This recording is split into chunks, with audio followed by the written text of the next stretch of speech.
Hello students, dictation 5 second बाद शुरू होगा।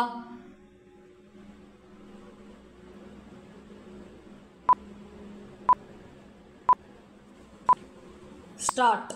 सुप्रीम कोर्ट के प्रधान न्यायाधीश B.R. गवई ने मुंबई में यह बिल्कुल सही कहा कि विधायिका, कार्यपालिका और न्यायपालिका तीनों बराबर हैं और यदि कोई सर्वोच्च है तो वह है संविधान।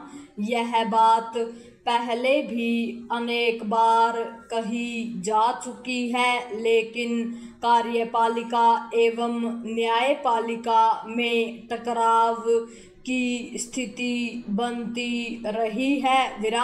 इसी तरह विधायिका एवं न्यायपालिका के बीच भी असहमतियां उभरती रही हैं। असहमतियां उभरना कोई अस्वाभाविक बात नहीं। कार्यपालिका, न्यायपालिका और विधायिका के बीच किन्हीं विषयों में असहमति हो सकती है, लेकिन एक परिपक्व लोकतंत्र को इन असहमतियों का सही तरीके से समाधान करना आना चाहिए। इसके लिए यह आवश्यक है कि तीनों अपना कार्य सही तरह से करें और परस्पर सम्मान भाव भी रखें। यह अच्छा नहीं हुआ कि सुप्रीम कोर्ट के मुख्य न्यायाधीश का पदभार संभालने के बाद पहली बार अपने गृह राज्य पहुंचे B.R. गवई के सम्मान में उचित प्रोटोकॉल का परिचय नहीं दिया गया। उन्होंने इसका उल्लेख भी किया।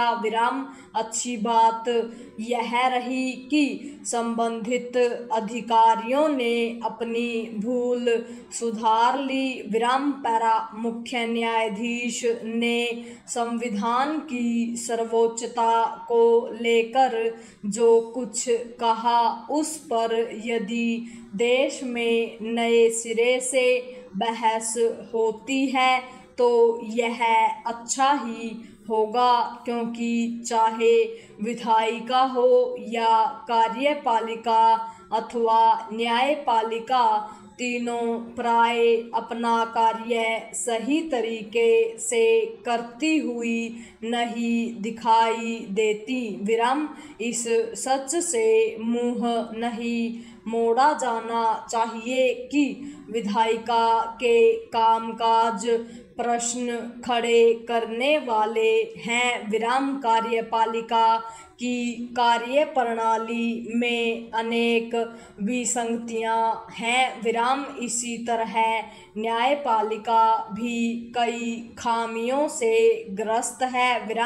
वह कई बार अपने अधिकारों का अतिक्रमण करती हुई दिखती हैं। ताजा प्रसंग तमिलनाडु के मामले में राज्यपाल और राष्ट्रपति के अधिकारों को लेकर दिए गए फैसले का है। सुप्रीम कोर्ट के इस फैसले ने अनेक सवाल खड़े किए।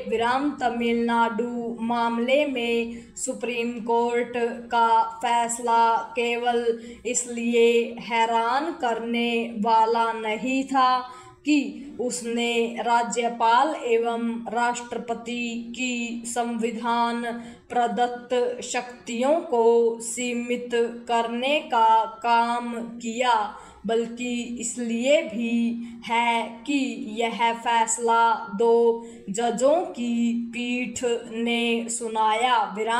इसकी भी अनदेखी नहीं की जा सकती कि सुप्रीम कोर्ट ने दिल्ली हाई कोर्ट के जज यशवंत वर्मा के मामले में किस तरह एक ऐसा रवैया अपनाया जैसे उच्चतर न्यायपालिका के न्यायाधीश संविधान से परे हैं। विराम। अब जब प्रधान न्यायाधीश संविधान की सर्वोच्चता की बात कर रहे हैं, तब फिर यह प्रश्न भी उठेगा कि क्या उच्चतर न्यायपालिका के जजों की नियुक्ति की कॉलेजियम व्यवस्था संविधान सम्मत है। विराम। वस्तुतः ऐसे अनेक प्रश्न हैं जिनके उत्तर